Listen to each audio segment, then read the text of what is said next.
Horror games have been very proficient this year because a lot of new developers entered into the development industry and showed their interest to gamers like us. Some were quite sus, but anyway, I'll be recommending 10 very scary games in this video which you can pick one from and try this very night to play and comment if you got scared or not. At 10th in this list is Amnesia the Bunker. As the name suggests, this game is from the Amnesia game series. It is one of their latest release. This game is an indie game, but don't get fooled though, it is not for the faint-hearted. Amnesia the Bunker is considered scary even out of the indie game series. You are a soldier during World War I fighting against a certain dictator I can't talk about for the sake of the video. But if you happen to have problems regarding anxiety, straight up don't play it. The bunker has an intense atmosphere and might give you a slight heart attack. Anyway, if you're talking about the story, we play as Henry Command, who is stuck in a bunker with a monster and must escape. Monster doesn't see light and has a lean hearing. It has adapted to the condition of the underground where it came from some weird Nazi voodoo shit. Overall makes you piss your pants. 10 out of 10. At number 9 we have 5 Days a Stranger. Although the game isn't that graphically good, but it will give you the download experience you are looking for. This game is also suitable for gamers who do not have a beast of a computer. I gotta say, the game really does give me that vivid vibe to it, just like something is waiting for you to pounce on you. Five Nights a Stranger is definitely not a very spooky game or a scary game, but it is a very eerie, like the game knows something that you don't. As for gameplay, you are stuck in a house which you have to escape and there is a lot of ground to cover, so you better get moving fast. The next game may be familiar to you. It is the Sons of the Forest sequel to the Forest game. This game is just as good or even better than its predecessor. This game is a very graphically impressive game and has a lot of story to play around with. Being trapped in a cannibal-infested island that was originally meant to be a tourist destination does not mix together. With the story, you have to actually survive by building a base from collecting woods and rocks. You crash into the island on a helicopter already having a beginner axe to chop wood and kill cannibals with. Essentially, the story is about you investigating the backstory of something that was going on in the island, something that was like related to demons and stuff like that.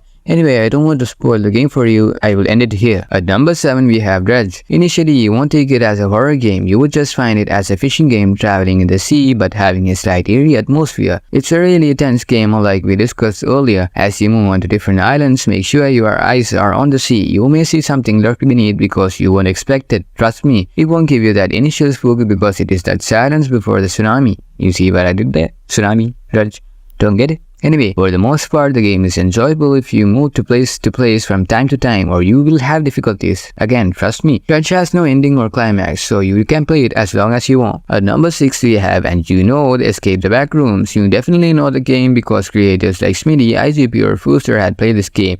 If you happen to have been living under a rock, Backrooms is a place where people go when they mysteriously go missing or something like that happens. The premise of the game is you are in an endless maze where you have to escape from by doing puzzles and running from monsters. You heard me right, running from monsters. The game does have a multiplayer mode, so you won't have to do it all alone. The graphics are really good and it really helps with the experience too, with various kinds of level designing and puzzles. On top of that, there are mimics which looks like your teammates but are really not. Again, overall really good game, 10 out of 10. At number 5 we have the Outlast Trials. This game is straight puzzle solving until the very end, so if you are a fan of that, you will definitely dig this. But it comes with a slight twist. You are constantly being chased in one way or another, from either time or just something else.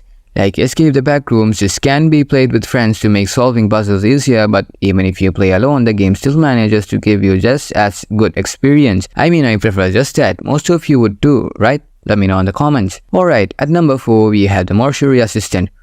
Talk about a scary game. When I first searched for this game, what I found absolutely terrified me. You see a white monster with black eyes on top of something. Nightmare fuel right there. Just like Amnesia the Bunker, I would not recommend this game if you happen to have anxiety problems. Like, I don't even have that myself, but I had a mini heart attack playing this game. So for the story, you are a new mortuary assistant as the name suggests. You have just finished your studies and come here for work. And conveniently, you are alone on the day of work, but are you really alone? With you are demonic spirits which you have to keep at bay as the game's instructions. This game is also 10 out of 10 in the heart attack scale. Good luck. Moving on to number 3, we have Battle Trauma, and it is a 2D game. Don't judge me. This game is a submarine simulator. You have to travel to the deepest parts of the sea where you will stumble upon creatures of depths much bigger than you are. While this is happening, you have to repair the submarine and can craft new items with materials found in the depth. These creatures come unexpectedly and may even board your submarine. There are missions to complete, so you don't have to wander around aimlessly. If you happen to have the phobia of water and of the sea, then stay clear of the game.